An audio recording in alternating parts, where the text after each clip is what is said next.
Welcome to Anews. I'm Cemile Naşit and you're watching Turkey's Diplomacy.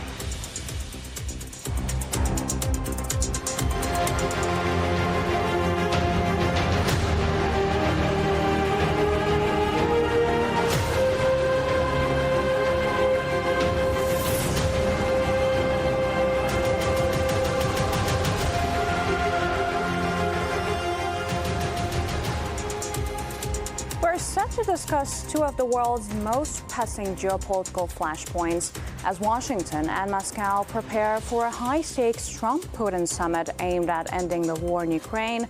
Questions loom over the path to peace. Meanwhile, tensions intensify in the Middle East amid Israel's expansionist agenda and its far-reaching implications for regional stability. Joining us to break down the stakes and scenarios are Mustafa Kocakenar and John Kovalic. Are you prepared to offer Vladimir Putin access to rare minerals to incentivize him to end the war?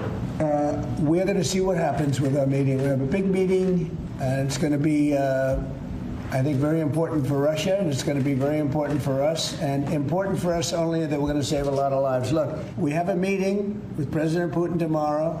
I think it's going to be a good meeting, but the more important meeting will be the second meeting that we're having. We're going to have a meeting with President Putin, President Zelensky, myself, and maybe we'll bring some of the European leaders along, maybe not. I don't know that it's going to be very important. We're going to see what happens. And I think President Putin will make peace. I think President Zelensky will make peace. We'll see if they can get along. And if they can, it'll be great. You know, I've solved 6 wars in the last 6 months, a little more than 6 months now, and I'm very proud of it. I thought the easiest one would be this one. It's actually the most difficult one. Mr. President, go ahead, please. Mr. President, thank you. Do you think this summit and the incentives for peace you are putting on the table could end up rewarding Putin for his invasion of Ukraine? And what kind of signal do you think that could potentially send to other aggressors? No, I don't think it's a reward. I think that what we have is a situation that should never have started, should have never started. It didn't start under me, and for 4 years it wasn't even discussed. And I could see it was going to happen after I left. I could see what was happening. Everything that we did was wrong. Everything that was done was wrong. Everybody's to blame. Putin's to blame. They're all to blame. This is a war that would have never happened.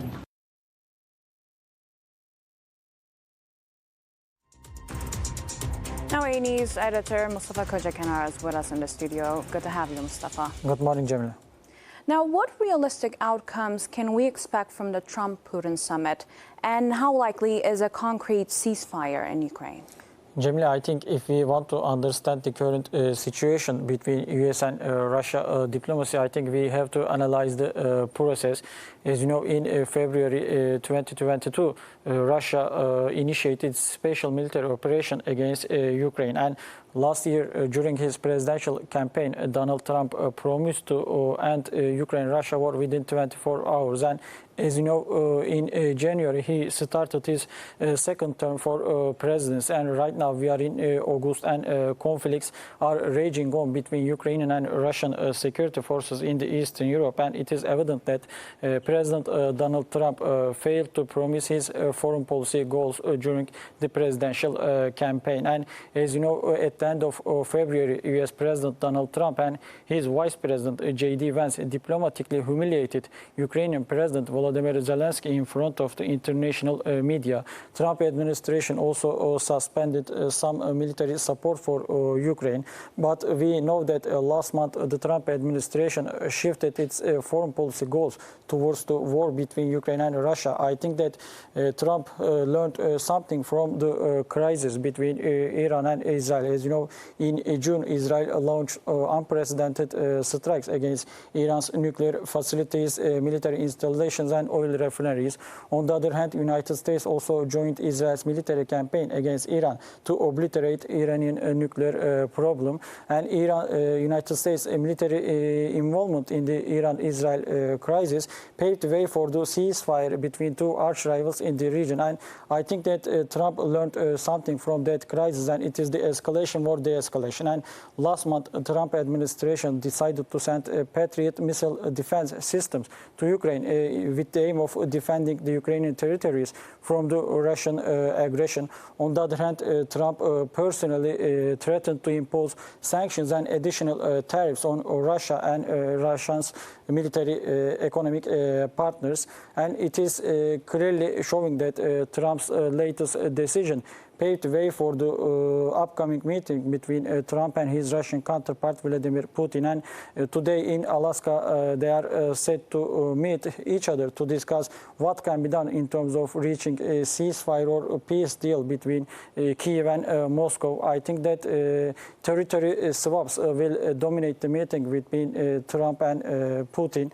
As you know, Trump is always calling for concessions from the both sides over territory disputes. On the other hand, Trump administration is calling upon both Ukraine and Russia to cede their territory to reach a ceasefire or a peace deal. Personally, I don't think and I don't expect any diplomatic breakthrough from these type of talks. Maybe it will contribute to confidence building measures between two warring sides or regional and international stakeholders. But we know that right now the United States is eager to exclude Ukraine from the negotiating table. I think that if we want to expect some concrete results from these type of diplomatic actions, I think all warring sides and regional and international stakeholders should sit at the same negotiating table. And why are European leaders emphasizing no negotiations about Ukraine without Ukraine? And how unified is that stance? Cemile, as you know, Ukrainian President Volodymyr Zelensky is seeking security assurances from Ukraine's Western allies. As you know, this week Zelensky paid an official visit to Germany to meet with German Chancellor Friedrich Merz. And Friedrich Merz reiterated Germany's strong support for Ukraine's territorial integrity and political sovereignty. On the other hand, on Thursday, Zelensky also paid an official visit to the United Kingdom to meet with British Prime Minister Keir Starmer. Keir Starmer also reaffirmed United Kingdom's ironclad support for Ukraine's military actions to defend itself against Russian aggression. They are still sending ammunition and weapons to Ukraine to defend itself against Russia. But we know that these European countries are also eager to exclude Russia from the negotiating table. As we mentioned, these Friday's talks between Trump and Putin is also excluding Zelensky from the negotiating table. I think that, as we mentioned, all warring sides should sit at the same negotiating table if we want to see long-standing peace and stability in the Eastern Europe. On the other hand, Zelensky is also calling upon Trump to be reasonable to deal with the Russian security challenges in the region.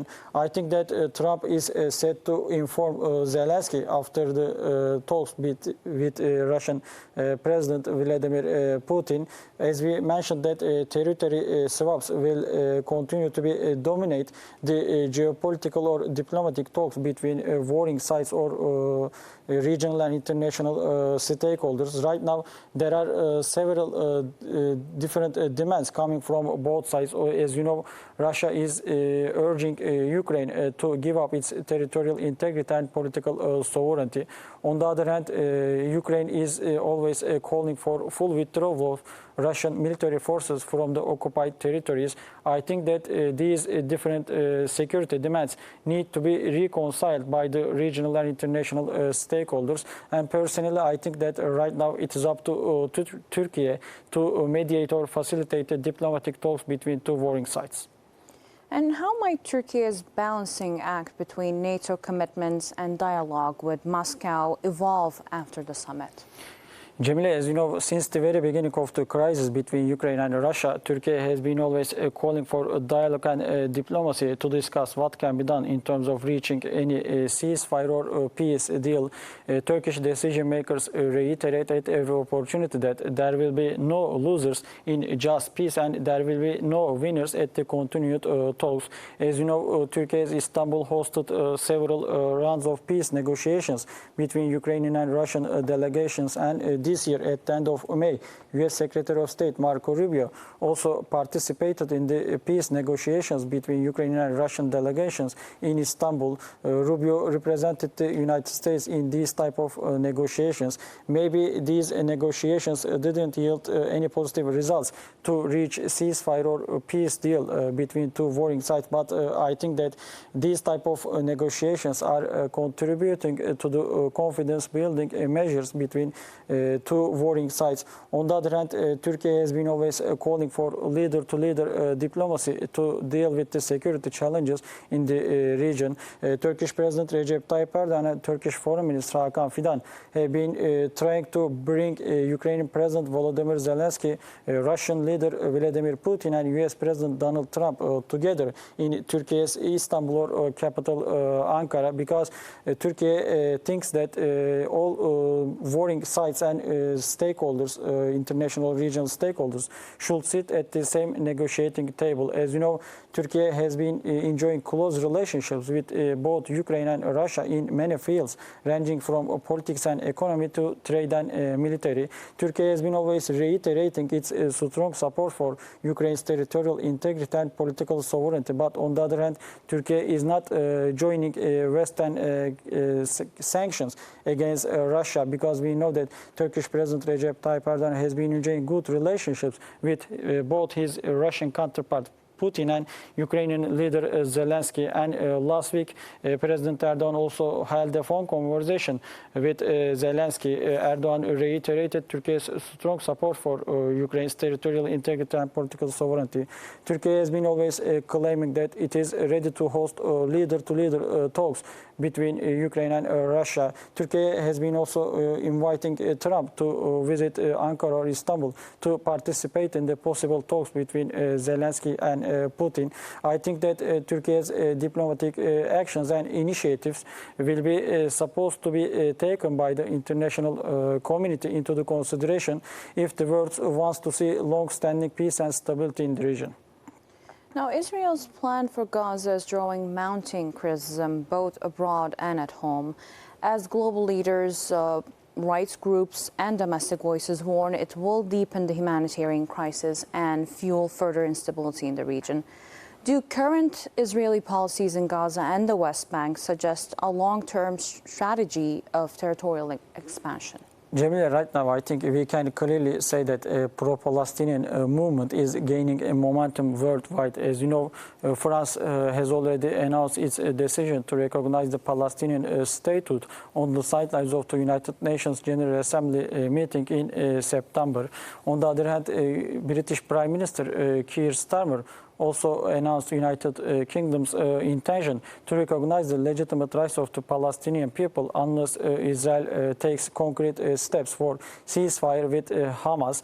On the other hand, I think Canada and Australia are also preparing to join Western campaign to recognize the Palestinian statehood. We know that some Western countries, including Spain and Norway, have already recognized the Palestinian statehood. On the other hand, Turkey has been always advocating for the Palestinian state based on the 1967 borders with East Jerusalem as its capital. I think that Turkey's diplomatic actions in terms of increasing international awareness about the legitimate rights of the Palestinian people is yielding positive results. And right now we can clearly say that Israel is being diplomatically isolated from the international community.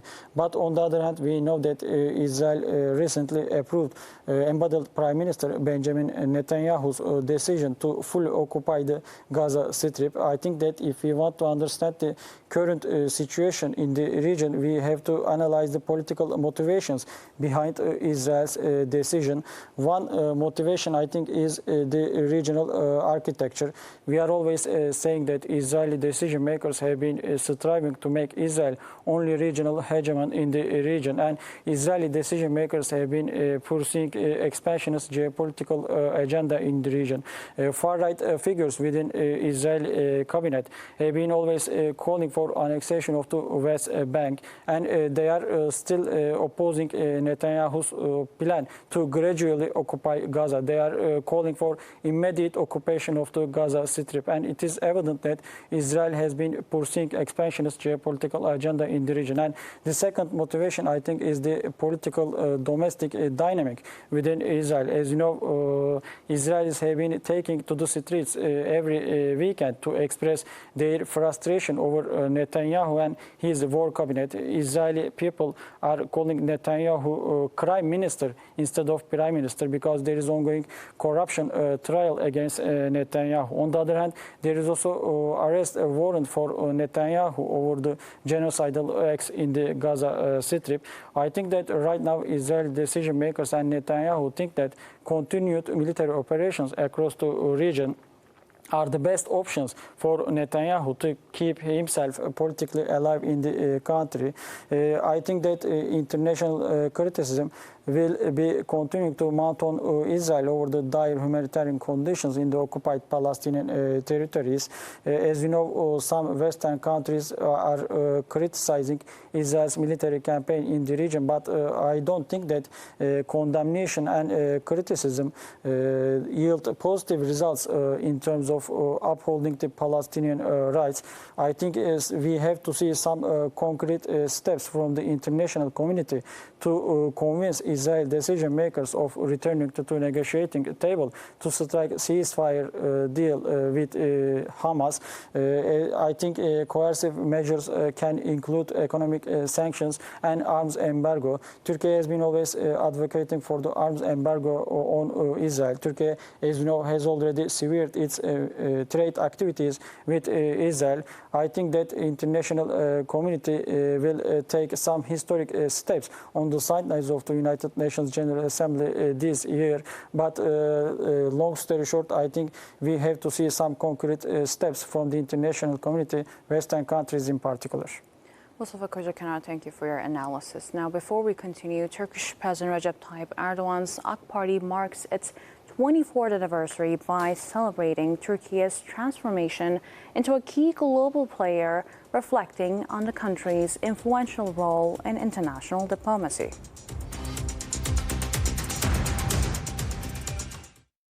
Bundan tam 24 yıl önce 14 Ağustos 2001'de bugün Türk siyaset tarihine hizmete sevdalı insanların kurduğu AK Parti'nin doğum günü olarak geçecek dedik ve öyle oldu. Turkey's ruling AK Party is celebrating its 24th anniversary, reflecting on 2 decades of political influence and achievements. Ülkemizin kazanç hanesine yazdırdığımız en büyük başarılarımızdan biri hiç şüphesiz siyasette diyalog ve uzlaşı kültürünü güçlendirmektir. Şimdi değerli kardeşlerim, terörsüz Türkiye sürecimizle inşallah bunu yeni bir safhaya taşıyoruz. Süreç sayesinde yalnızca terör sorununu çözmeyi değil, terör tehdidini ve ihtimalini de tamamen sıfırlamayı hedefliyoruz. Founded in 2001, the AK Party has grown into a dominant force in Turkish politics under the leadership of President Recep Tayyip Erdogan. The anniversary comes at a time when Turkey is making significant strides on the global stage, particularly in its peace efforts amidst rising geopolitical tensions. Gazze'deki soykırımın failleri ülkemize yönelik niyetlerini gizleme gereği dahi duymuyor. Suriye'den Doğu Akdeniz'e, Balkanlardan Afrika'ya uzanan geniş bir alanda Türkiye karşıtı bu politikanın emarelerine hepimiz tanık oluyoruz. Ne yapılmaya çalıştığının tabii ki bilincindeyiz. Kuşatma girişimlerini delecek kudrete, basirete, tecrübeye ve kararlılığa da ziyadesiyle sahibiz. The country's diplomatic initiatives and mediation efforts have been highlighted as Turkey seeks to position itself as a key player in global peace and stability. The party's anniversary celebrations highlight its ongoing dedication to both national progress and international collaboration. The anniversary also serves as a moment for reflection on the party's contributions to Turkey's development and its future aspirations in the realm of global diplomacy and peace building.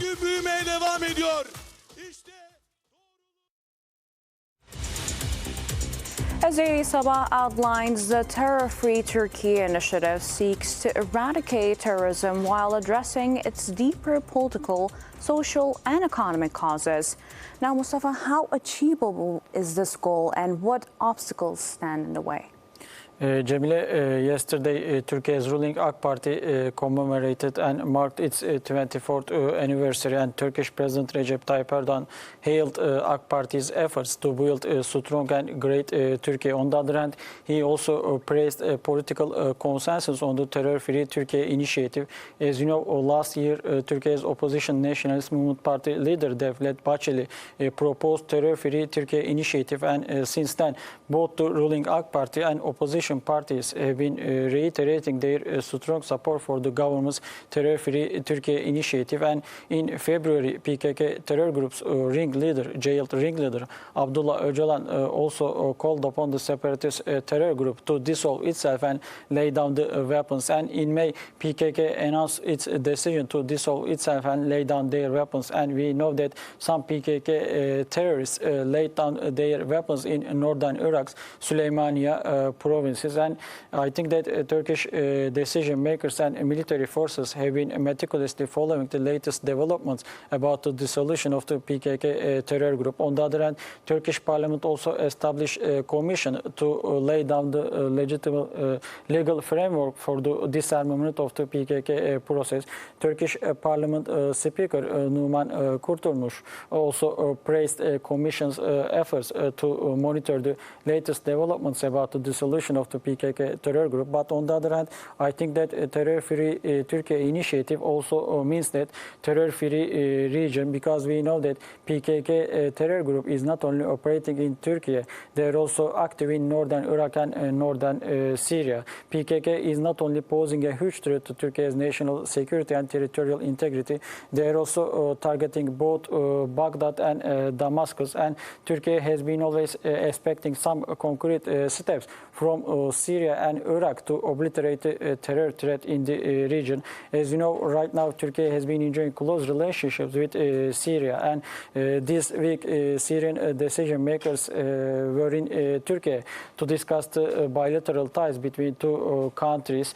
On the other hand, as you know, Turkey launched several counter-terrorism operations in the northern part of the country to eliminate the PKK terror groups, Syrian offshoot PYD-YPG. In March, as you know, a new government in Damascus signed a deal with PYD-YPG-dominated SDF. Right now, Turkey is urging PYD-YPG-dominated SDF to commit its commitments to the regional security and peace. I think that if PYD-YPG tries to establish a separate structure in northern Syria, I think that Turkish military forces will be compelled to pursue another counter-terrorism operations in terms of not only ensuring Turkey's border security, but also upholding the Syrian rights. Now, let's move on as Russian President Vladimir Putin arrives in Alaska for a high-stakes summit with U.S. President Donald Trump. Ukrainians express a mix of hope and skepticism, torn between the desire for peace and fears of a deal that could compromise their homeland. For Ukrainians living in Alaska's Anchorage, the arrival of Russian President Vladimir Putin for Friday's summit with U.S. President Donald Trump brings mixed feelings. Some are approaching it with caution and concern, wary of any false hopes amid a devastating war back home. Others are more hopeful. The 3.5-year-old conflict has cost tens of thousands of lives and displaced millions, and Trump has previously said both sides will have to swap land to end fighting. For Vitaly and Zoya Koval, who fled their hometown in Sumy with their children to Poland before resettling in Alaska, there's distrust for Putin and doubt, given Ukraine is absent at the summit. Звичайно, те, що I am not excited that this individual is expected to arrive here. це не дуже хороша новина в тому плані, що ця людина, вона є... This person is a murderer. Це є насильник, це є маніяк. Тому що He's a maniac, and he has caused a lot of grief. через неї багато пролито крові, багато людей залишилося без дітей. He has killed a lot of innocent people, and I cannot be excited that he is going to be in Alaska. Я не задоволений тим, що ця людина, вона прилетить на Аляску. My thought is a little bit different than my husband's because I am hopeful that this will be a conversation. I hope that he does arrive so that this conversation can begin and peace talks can begin. I have to have hope that something can change. The Koval family is among hundreds of Ukrainians living in Alaska. Many are helped by the new Chance Ukraine Relief Program in Anchorage. And Zori Opanasevic is the director of the program. I have to have hope that something will come out of it because we need something. And so we will just grab onto anything that is possible and hope that something gets, some kind of movement happens. And movement means that maybe we're just that much closer to an end of this war and people will stop dying. Yulia Maiba, an English teacher from the Donetsk region, is cautiously optimistic about the talks. Of course, I really want the war to be over and for the bloodshed to be stopped. But I keep my expectations low, though I'm hoping that it's like a big step forward to some productive negotiations. Ahead of time, Trump has warned of severe consequences for Russia if Putin doesn't agree to peace. Though the American leader has not spelled out what the consequences could be, European leaders and Kiev have voiced fears the Alaska summit could end up selling out Ukraine by carving up its territory.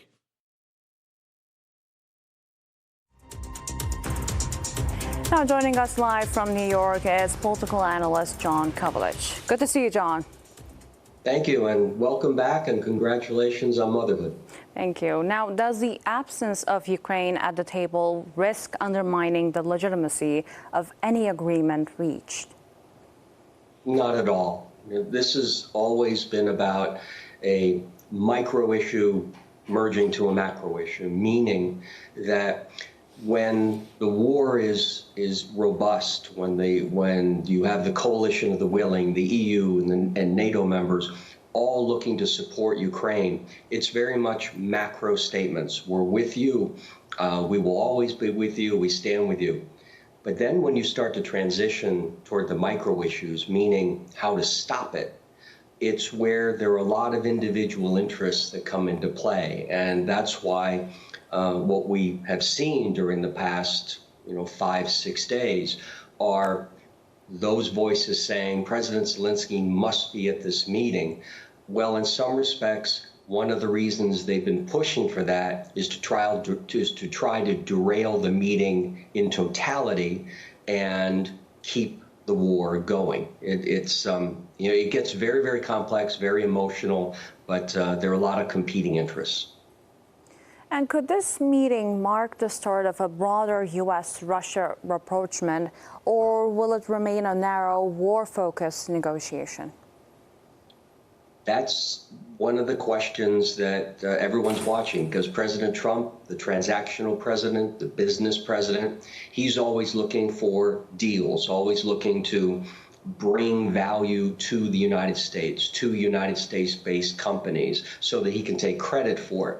And there's a lot of concern in Europe that President Trump will develop two tracks and two simultaneous tracks, two parallel tracks.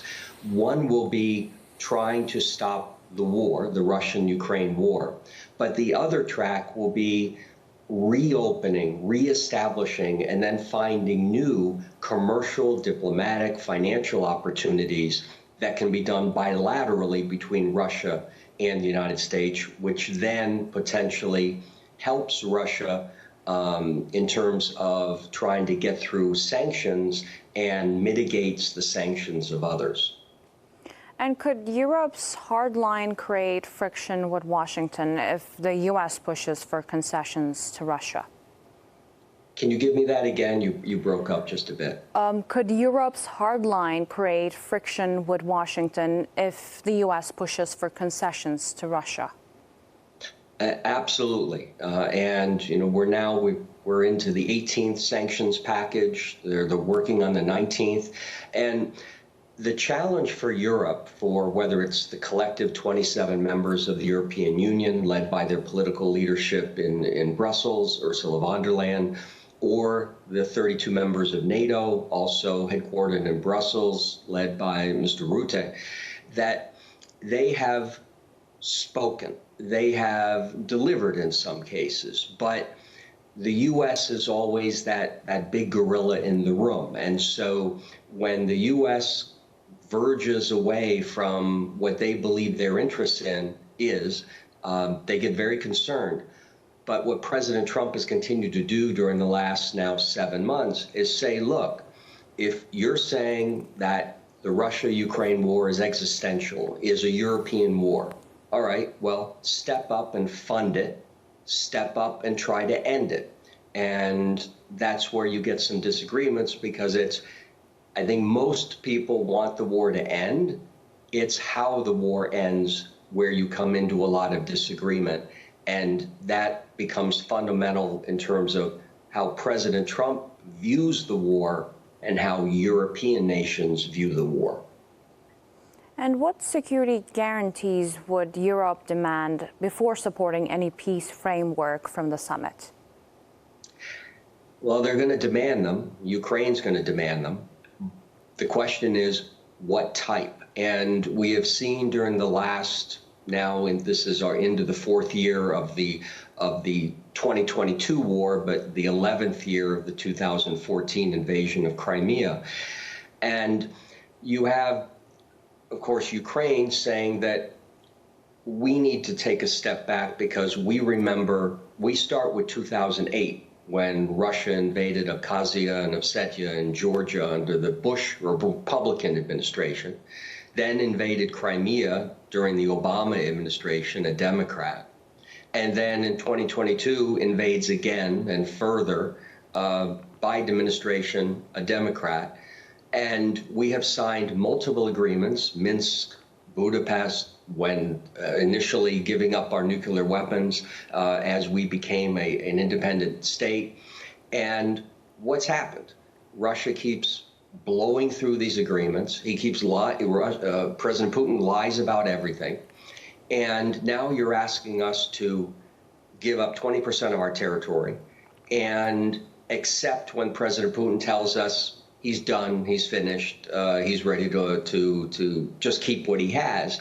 And so Zelensky is saying, we want boots on the ground. We want troops. We want a lot of weaponry. We want, of course, NATO membership. And the European Union, wants Ukraine as a member, is saying, hey, we're ready to put boots on the ground. We're ready to do all this.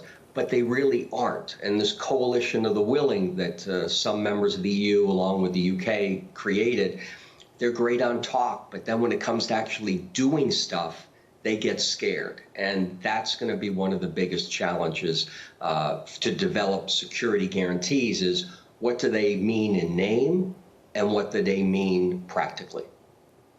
Now, moving on to Gaza, with famine warnings and mass civilian casualties, why has international pressure failed to halt the assault? This is...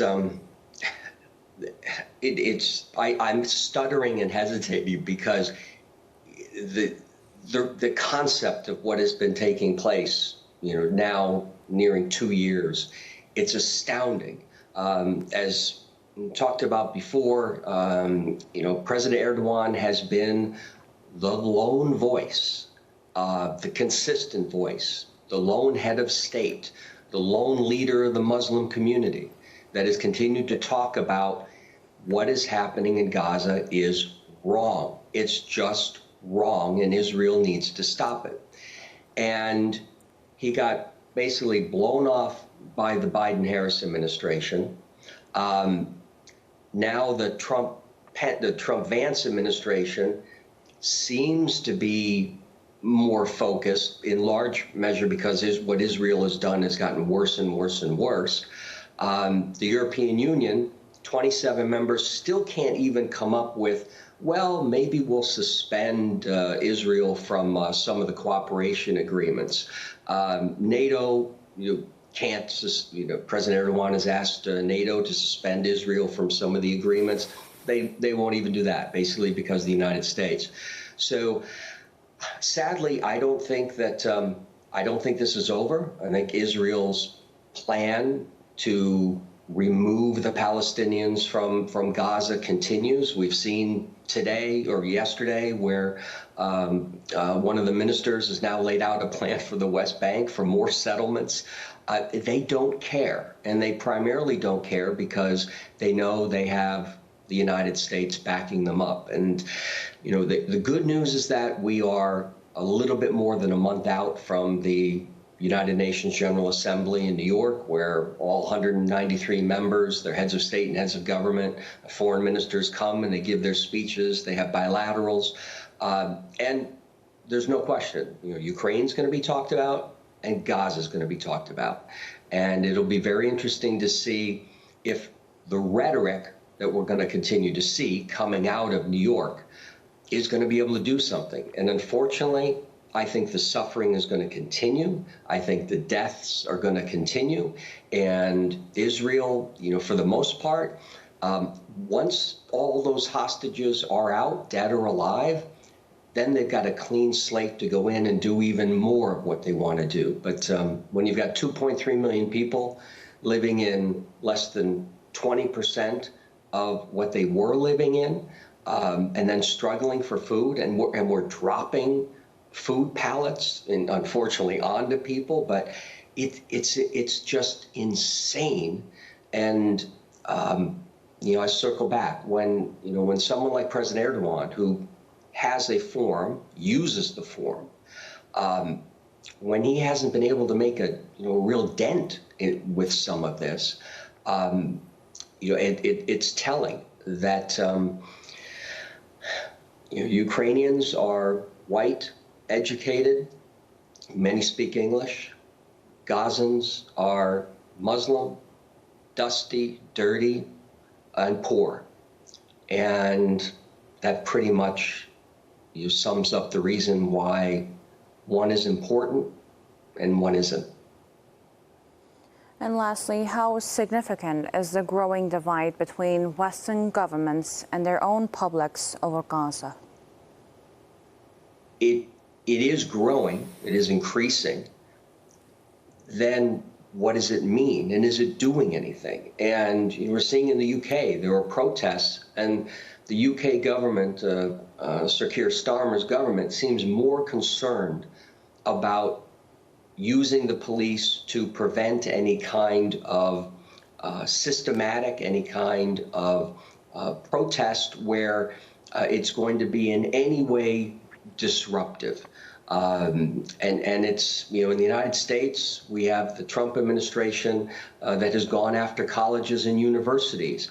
And there is a growing divide, even in the United States, with respect to just people who watch on television. They watch, and recently we had, 5 Al Jazeera journalists get killed. They watch what's happening. They're appalled by what's happening.